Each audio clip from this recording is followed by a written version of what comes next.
We're Nick Lombardino and Zach Blumenfeld, co-founders of CultureCon. Welcome to a special series on the CultureCon podcast, WorkPossible.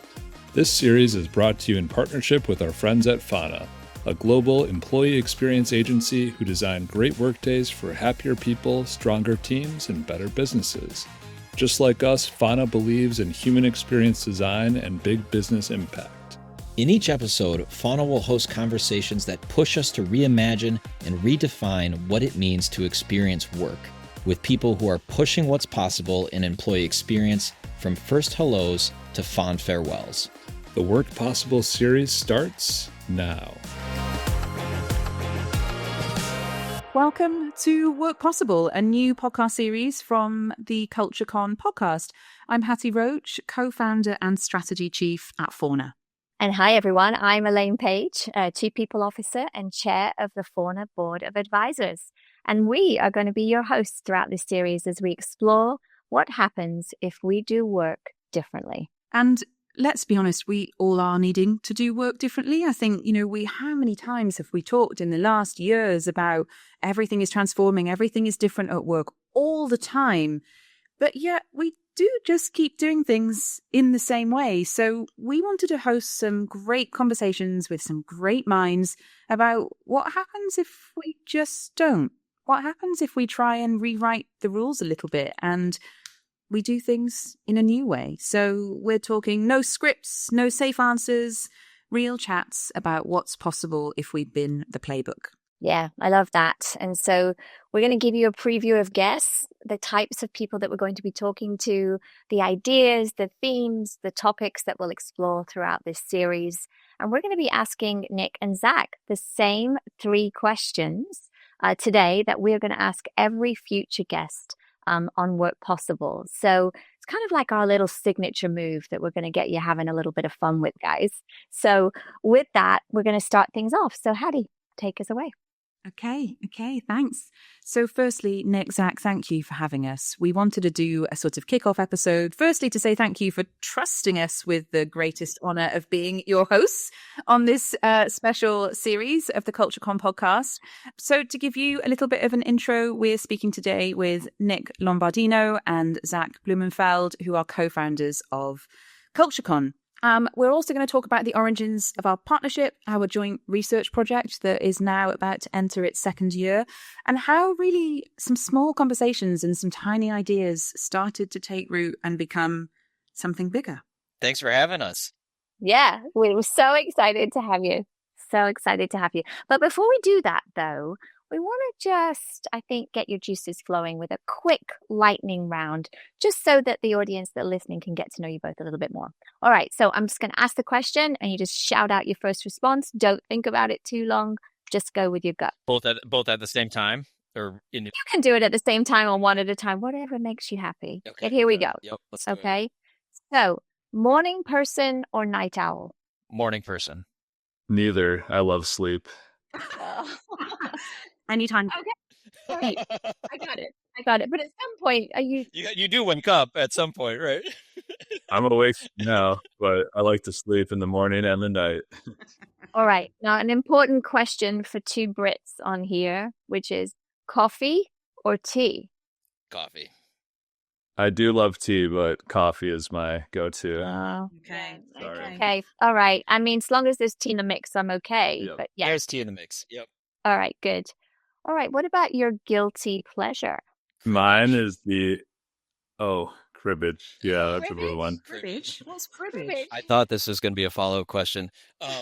There's an old card game, which is mostly in Wisconsin and Minnesota. Okay. If you went to a senior retirement community, you would probably see a cribbage board laid out in the cafeteria somewhere. Oh, all right. It's a Sort of like 2-person. dominoes. Yeah, I don't like sheep head, cribbage, hearts. These are all just like Euchre. There's a go. Yeah, euchre. Oh, so like the average age of a cribbage player is probably 80 years old. Well, you brought that down, so that's Yeah, so we're I'm doing a doing my service part. to business. Keeping it alive. Changing the way things work. My missionary work continues. But yeah, I love a game of cribbage, and it's always on my person. Yeah, I have one in my backpack right now. I love that. Yep. I do love that. Yep, yep. And my guilty pleasure is the oatmeal cookie from Levain Bakery. They're in Chicago, New York, DC. Absolutely. Yeah. Do they serve those at retirement communities? Can I find them easily? Probably not. Probably the not. same. Okay, so I understand. All right. Well, let's do it. Maybe we'll just switch it a little bit more and go into the workplace a little bit for a few lightning round questions. Hattie, what do you think? Open office or private workspace? Private workspace Yeah, private for me too. with an adjacent open office. Okay, this is very in the middle. We'll take it. Deadline driven or process driven? Gosh, I always kind of thought a good process had a deadline associated with it. But if I had to choose, deadline driven. Okay. Deadline driven too. Okay. Structured day or flexible day? Flexible. So I keep going in the middle. I'll say flexible if I had to Okay. choose. Yep. Okay. Feedback sandwich or straight talk? I think we're Midwest nice. So Midwest nice. Yep. yeah. Midwest nice. All right. Okay. Feedback sandwich. Say something nice first. Yep, that sounds good. Elaine and I, we're straight talking ladies. Maybe that is the Britishness of us. Okay, and then very quickly, what one day, if you could, would you want to relive from your work life so far? The day I met Nick Lombardino. Oh, beautiful. I gotta follow that up. Well, okay, I would say to be able to relive the moment where, we already talked about this in one of our previous podcast recordings, but I'm going to say it anyway. The day where Zach and I walked out of our conference venue in Las Vegas for CultureCon West last year, and Zach surprised me with a giant billboard display of him and I hugging on the Las Vegas Strip that played for I love that. a week after the conference was over. That was Good times. good times. That Oh was- my God. That was probably a highlight of my career as well. I think you did an amazing job with that. Okay. Elaine? All right, yeah. Okay, so let's jump in after that little bit of fun to break the ice. So I think the audience would love to hear just a little bit about how you first met and what drew you together in those early conversations and sort of this idea that is CultureCon. Yeah, so this was back almost a decade ago. I was a co-founder of a company called Third Space, which was a workplace culture software which focused on employee engagement, personal and professional development. Company culture was kind of the game. And we would have these executive roundtables before we even built the software to kind of pressure test ideas and make sure we were building something to help solve different culture challenges that these executives would kind of share with us at the roundtables. And during those sessions, I saw how passionate people would get about their people and making work better and solving employee engagement challenges and culture challenges. And I loved what we were doing with software, but with such a humanistic challenge, I didn't think software could solve it, or, it'd be a catalyst, but not really that solution. So I pitched my co-founders at the software company of, maybe taking these roundtables to the next level. And they wanted to stick with software, which was great. I wanted to kind of go and work on this human element of culture. And one of my co-founders coincidentally connected me with Nick.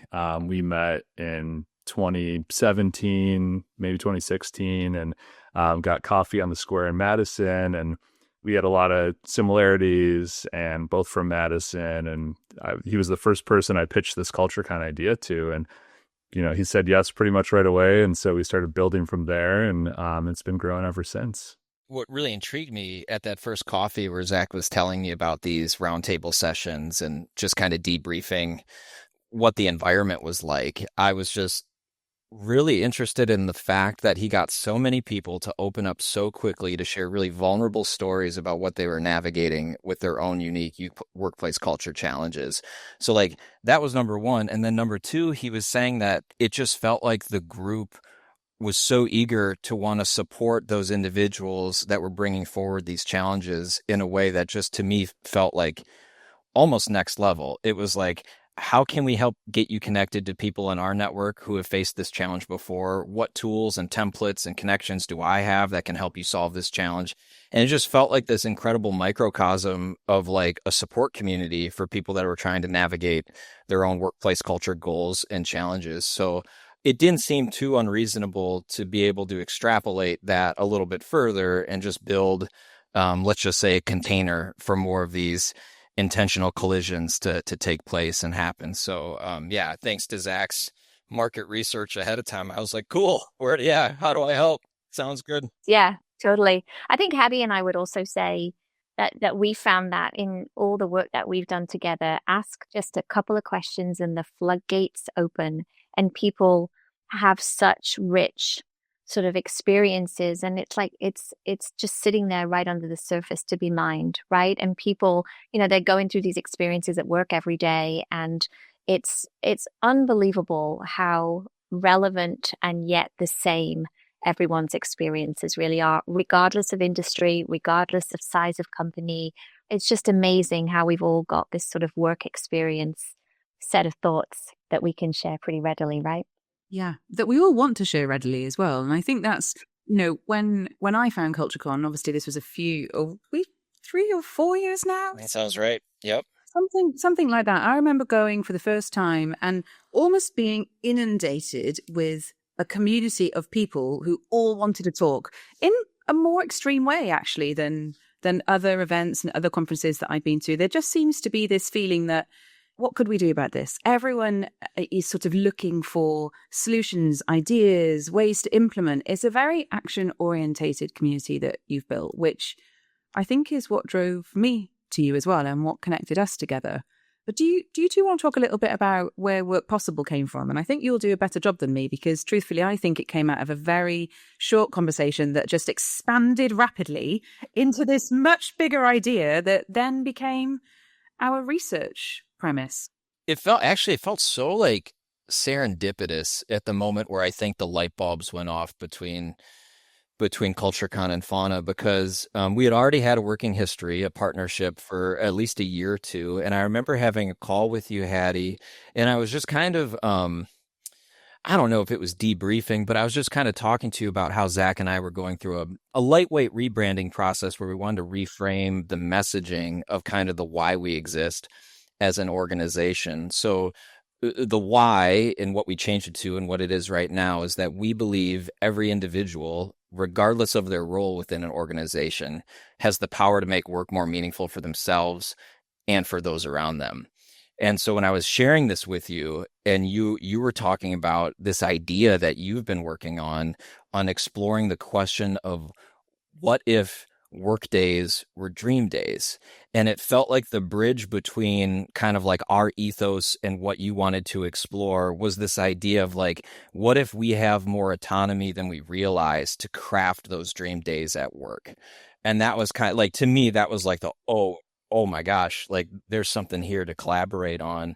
So I think that was the light bulb moment. And then, yeah, ZB, if you wouldn't mind talking more about like the how we were able to shape that and kind of implement that through our programming, that's probably a good way of explaining how we got to now. Yeah. And just to reiterate, like when I heard that saying, like, what if our work days were dream days? That was like the light bulb too. It's like, and I mean, realistically, not every day can be a dream day, but a lot of them can be. And how do we make that possible? So then like the name WorkPossible, I was just like, oh my gosh, this is amazing. But yeah, it was cool to roll that out. We rolled it out at CultureCon West last year in Las Vegas. And just to have like CultureCon attendees be the first to access the data. This year, they're going to be the first to create the data, create the question set and the topics. So it's really cool to have that partnership with y'all to have CultureCon really take a front seat and help drive the questions this year. And I'm excited because I think every year it kind of helps us think about, what topics do we want to cover at the conference? Do we want to dive deeper if there's like certain data points that we see? I mean, we surveyed almost 5,500 people from across the world. So there's some really rich data there. And just using that to help influence the speakers that we bring in, the topics, what we really focus on. So it's pretty awesome. Yeah.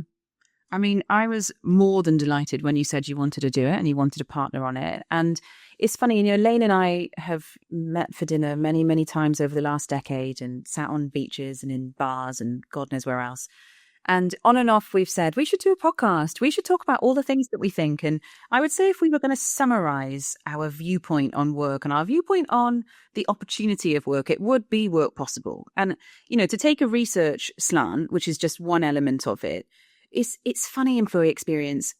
We tend to work in problems. We tend to ask people, how do you experience the workday? And then a company will give us a whole data set, and then we will look for the weakest areas, and then we design strategies to fix those weakest areas. That is traditionally how we've worked. Me too, and Elaine. It's just that why do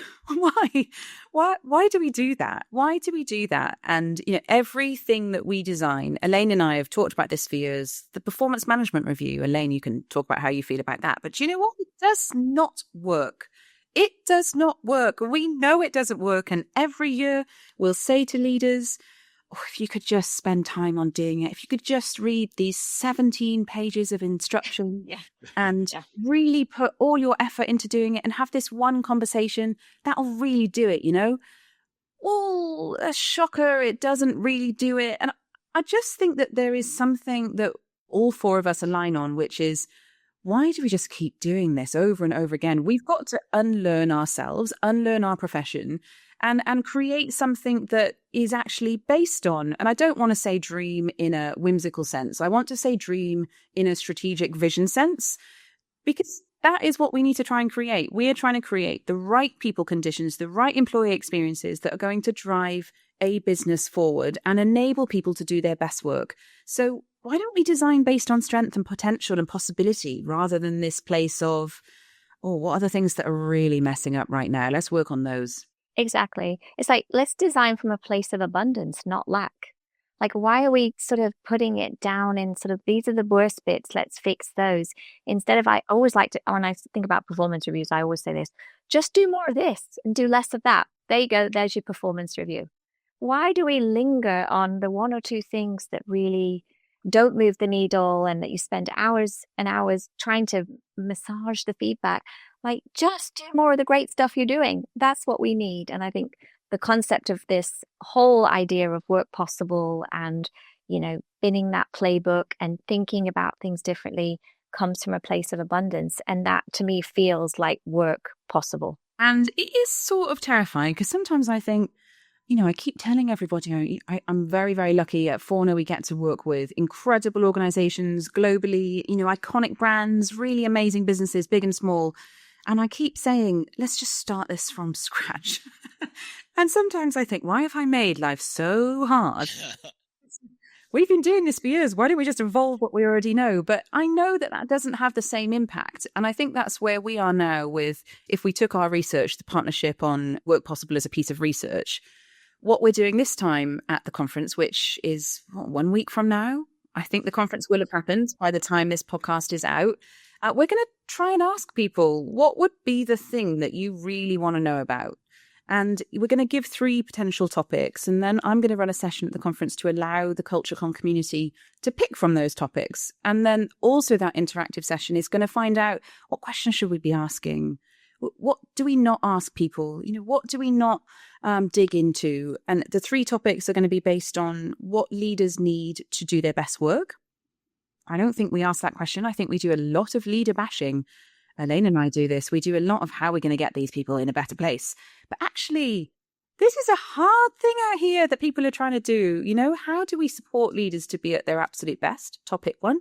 The second option would be, how do we really understand the dream scenario across first hellos to fond farewells, across the full spectrum of the employee journey? So we find out a little bit about how we design onboarding, but what do people actually want from it?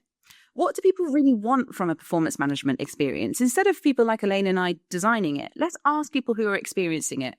And then the third one is more around the humanization of work. We really want to know, how are people experiencing work when, to use a very British phrase, when the shit hits the fan? What happens when something really messes up in your life? And you know what? You cannot have the dream day. You can't show up to be your best. How are our organizations supporting us in those moments? And I'm not going to give away what I hope that your community chooses. I do have a hope. And I think, any one of those topics will give us something new and interesting to look at. And can I just make a quick story? Indulge me, because it just brought a memory back for me. But one of the early things when I was first working with Hattie, she brought to the table, I was working at the time at Northwell Health, and we were doing these sort of sessions with a whole slew of people. And one of the most powerful questions that literally unlocked things was simply asking, what happens on your best day? And what happens on your toughest day? And the caliber and quality of those conversations was extraordinary. And so obviously I'm in a healthcare setting, so there's, a little bit of tension that comes in that. But people shared things like, look, on my best day, I've saved a life, or I've, brought somebody back. And so that's kind of the obvious. But then they would say things like, you know what, just fixing something for somebody and having an answer for them just made me feel great. And then in contrast, on a tough day, they would say things like, gosh, I wish I had a comfy pair of shoes on. My feet are killing me. I've been on my feet for 12 hours, and you're like, wow, it's the big and the small things that really make a difference on whether the day is dreamy or whether the day is tough. And I think one of the things I always remember when we asked that question, sort of people would talk about things that made them proud. And one of the answers has stuck with me forever. And somebody said to me, I have a job that makes my kids proud. Wow. I'm like, wow, right? So that matters. Like, it's not just about the physical nature of doing the work. It's like, how do people that love you feel about what you do? And how do you feel about what you do? And so, I'm not telling that story perfectly, but the emotion from it was so tangible. And then practically some of the solutions we could come up with from that to put the right circumstances around those folks, really made all the difference in our solutions for driving what was possible at work. So it wasn't your usual HR stuff and like, let's, send them a cake and that kind of stuff. It was like practical things that would, I think, didn't we even like bring a whole bunch of sneakers in for people and said, here's a comfy pair of shoes? Yeah, absolutely. That kind of stuff, right? So things that actually made a difference. So sorry, I remembered that, Hattie, from our time, and the power of those questions and asking things differently, I think made all the difference. I think also people, and I remember our conversation, Nick and Zach, when we talked about, there could be really something in this WorkPossible. People don't tend to ask you what you do want it to be. They tend to ask you what it's like. And I don't know why we work like that in employee experience and in culture, because if you think about people in innovation or strategists who are designing business strategy, you start from this place of possibility. You look at a vision, you look at an ultimate goal of success. But when we translate that into, let's speak to our employees about how they really want to experience work, we tend not to. And I think that's the bit that got, the three of us really excited. Do you two have a preference of what your community choose? And of course, we're going to find out by the time this airs. Do you know what you want to research? I could see, this is kind of a cop-out, but I could see any of these topics. And I'm trying to put myself in the community's shoes on what to pick. And I feel like it's going to be very close on all three of them. I could see certain roles or leadership-based decisions for what topic to pick. I'm just excited to see what happens, and I'm really hoping I can sit in on the session and kind of watch it happen live, which is going to be awesome. I'm wondering if it's the supporting leaders dimension, because our community is extremely diverse, as you know, Hattie. But I think a common thread across the people who are coming is that most of them manage a team in some way, whether it could be a myriad of different departments or different levels within an organization. But a lot of people are coming because they manage a team and therefore have leadership responsibilities. So I'm curious to see if that's maybe where it lands to help better identify what sort of support structures need to be in place for them to lead to their fullest capability, both for themselves and for those around them. But like Zach said, I'm curious too. This will be really interesting to see how it takes shape. Let's see. I've never done this before. I've never asked. Usually you'd sit in a room and work on this research, but I'm excited to co-create it. Why not? Elaine, you're obviously about to take another massive CHRO job. I know that there's going to be lots to talk about with that, but what would you choose? What do you most want to know? I think I might go on that, what can we do differently to help leaders, particularly the mid-level leaders? I think that's a real, I'm going to be a bit dramatic and say, I do think there's a bit of a crisis there in that layer of leadership across companies. I've seen it when I've been consulting. I've seen it in my own companies. We sort of throw a ton of training at them, but nothing seems to really generate that lift and that velocity. So I think I'd be curious there. I was just thinking though, when you three were talking, I bet you it gets personal really fast. I think you're going to tap into the struggle, again, corny, but the struggle is real. There's this sort of overload that's going on. There's this sort of do more with less, this volume of things that these individuals are being asked to contemplate. They have to be strategic, yet tactical, operational, yet experience-based. Like there's this sort of wealth and world, like which bit do I do and how do I prioritize? I am asked that all the time, Elaine, what's your best advice to prioritize all this stuff? I feel like I'm drowning and I'm overwhelmed. So I sense that no matter which one of those questions you ask, I bet it gets personal really fast because people are feeling something different, something that's like, oh, I'm supposed to be an expert at this. I'm supposed to know how to do AI and get it implemented. I'm supposed to do all this stuff. And wait a second, when do I invest in me and how do I learn? And by the way, I daren't speak up and say I'm not good at this because I'm supposed to be good at all of it. And so I think, for me, I bet you get something deep quick. I'm with you. It's a fascinating place and time to be, I think. And Nick and Zach and I talked yesterday very briefly even about something like AI. And, I don't want to go on that tangent. There'll be another episode for sure where we need to talk about it, many episodes. But that is one of the many, many, many facets of change. One of many, many, many. And now all of a sudden we need our leaders to create quicker, to do things quicker, to implement better. But by the way, nothing else is changing. We're still giving you all of these reams of things that we're expecting you to do. So yeah, it's going to be a fascinating session. I hope both of you can come and listen. And we are putting the ultimate trust in your CultureCon community to get something brilliant. And they will. They will. I'm sure of it. Yeah. I'm sure of it. So should we talk a bit about what we're planning for the rest of this series? Because I think it's going to be a good one. I think so, right? So, we are, so excited and I think so humbled to get a chance to talk to the caliber of folks that we've been able to reach out to and say, hey, will you come and join this conversation with us? So, we want to make sure that there's a nice sort of thread through the whole experience. And so we're going to hear from leaders that we respect, that we've worked alongside with, that we're just getting to know even. So we've tried to sort of mix it up so that you have what we'd like to say everyday change makers, and whether they're in large sort of storied iconic companies that we all know and love, or whether they're in smaller companies, but they're challenging the status quo and they're doing things differently.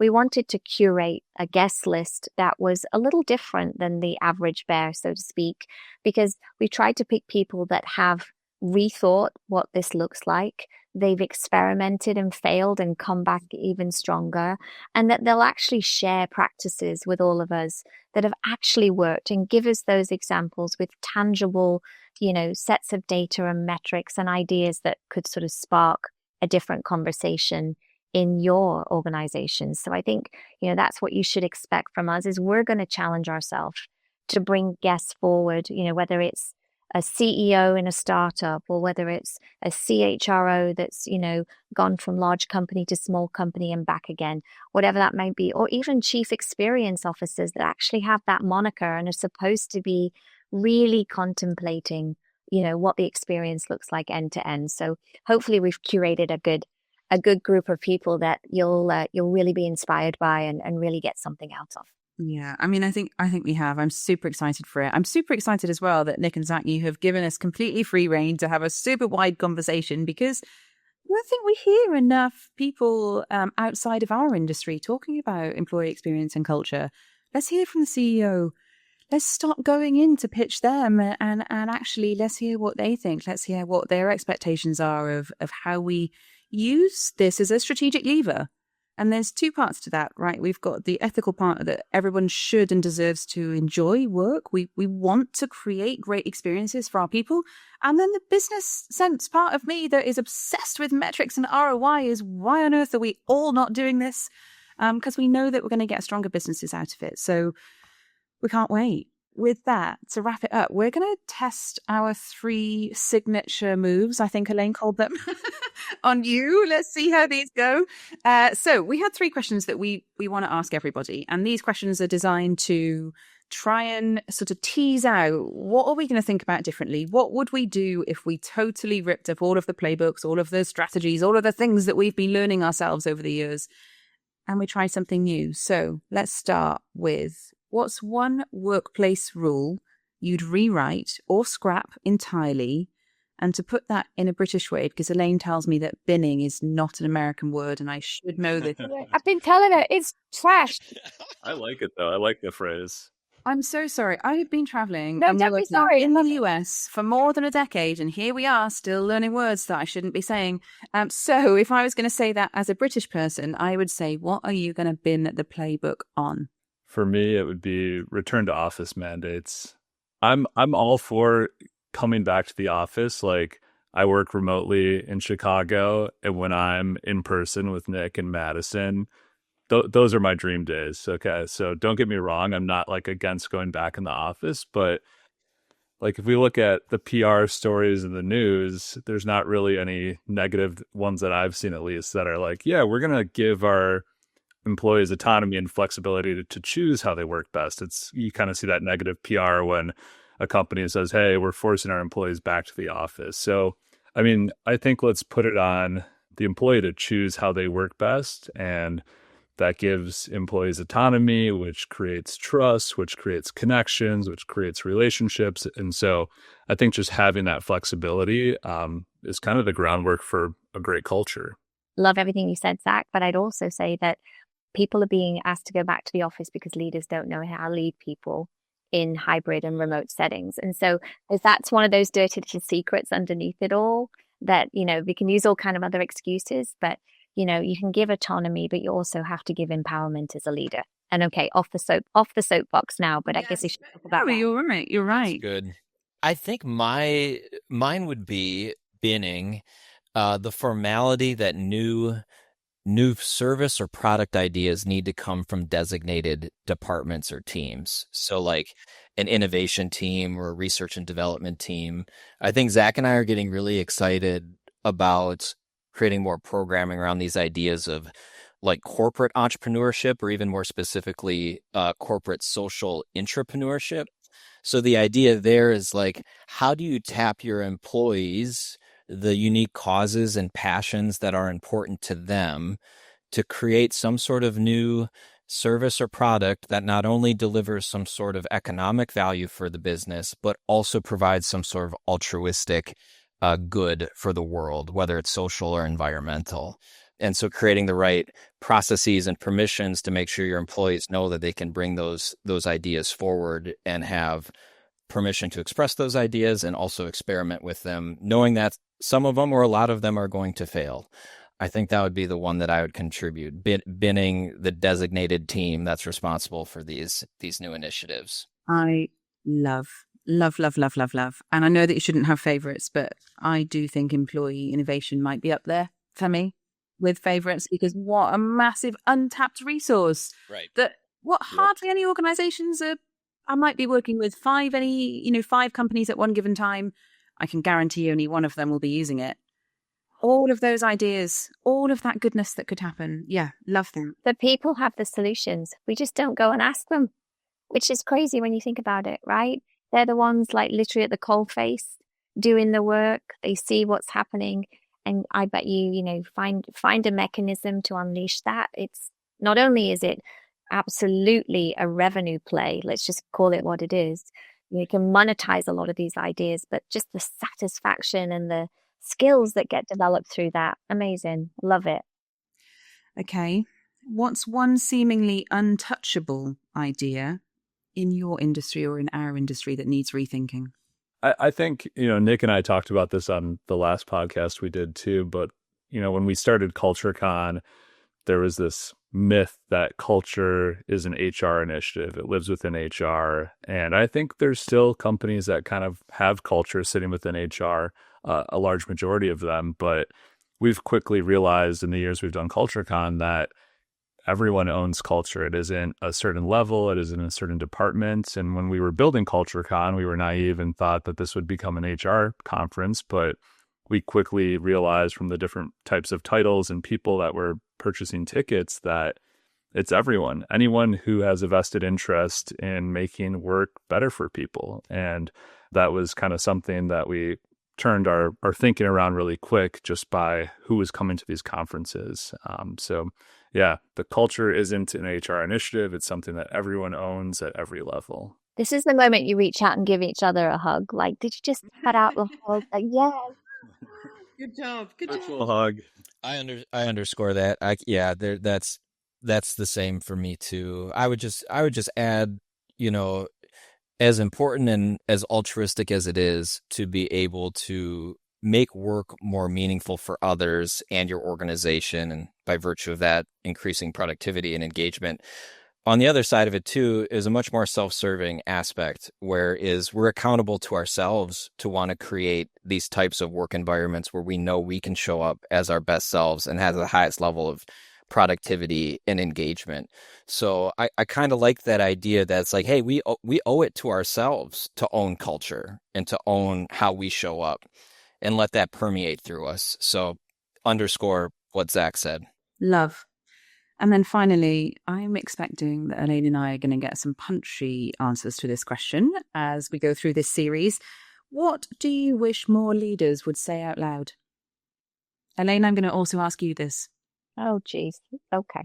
I would say I wish more leaders would say that they're not sure or they don't know. And then the second part to that would be, but I'm willing to figure it out with you. So admitting that you don't know everything as a CEO, as a leader, but hey, let's work on this together. Let's figure it out, go at it as a team. I think a lot of times we try to, and I do this too, fake it till you make it kind of thing. But sometimes the best answer is just, I don't know, let's figure it out.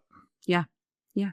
I would say for this question, I don't know. I'm not sure, but I'm willing to figure it out. What you did, what a team. What you did. That's good. That's God, really good. Yeah. That's dumb. That's so dumb. In all seriousness, I think an iteration of what Zach said too is just leaders being vulnerable in the way of them saying, I don't know, I need help, and also being specific about how they could use other people's help while leading. I've had a few leaders that I've worked under who did that, and they'd be very specific in like, I don't know, and how you can help me figure this out is doing A, B, and C type of thing. So I love the vulnerability, and I love like the clarity and permission to contribute along with them. So that feels really good. Yeah, I love that actually. My mind went exactly in the same place, but I'll just offer a slightly different thought that's somewhat targeted to the HR profession, but I think it could be true for everyone. I wish more leaders would admit they don't understand how their business makes money or how their business saves money. I wish they would be brave enough to go sit with the CFO and just admit, look, I didn't grow up doing finance. I didn't grow up reading a balance sheet or a P&L. I'd love you to break it down for me, because I know if I understood this more, I could come up with solutions that would really help drive the business forward. And I think it's such a vulnerable thing. So it's picking up on what you're saying. It's hard to admit that you've made it into a leadership role, and yet there might be some fundamental areas that you're not super strong or confident in. Yeah, I love that. And that could be a series. If we thought about this for, what our profession should be doing, yes, those are the ways that we're going to, integrate what people experience can do and the full potential that it can have if we get it to that level. Okay, I know that we have to pause and we could record forever, but Nick, Zach, thank you so much for helping us kick off. I know this is a super exciting series. Elaine and I feel the pressure. We're going to try and be wonderful podcast hosts for the CultureCon podcast. So thank you for, being on this journey from the very beginning and trusting us with the conversation. Listen, if the two of you were privy to the other podcast recordings Zach and I have put out so far, there would be no pressure at all on your perspective. That's how we roll. But the thanks is on our end. We're so tickled to finally be at the stage where we're kicking this off with the two of you. And when Zach and I first even started talking about the viability of a podcast, Fauna was number one on our list on who a good close contributor would be for kicking this off. So it's incredible to see that this is where we're at right now. And we couldn't be more excited to go on this WorkPossible journey with the two of you. Thank you so much. Yes, thank you. And make sure to subscribe and follow along as we start to dig into what we can do differently and what we can bin the playbook on. From first hellos to fond farewells, Fauna designs employee experiences for happier people, stronger teams, and better businesses. No frameworks, no playbooks, just real transformation. Are you ready to experience possible? Visit thefauna.co.uk.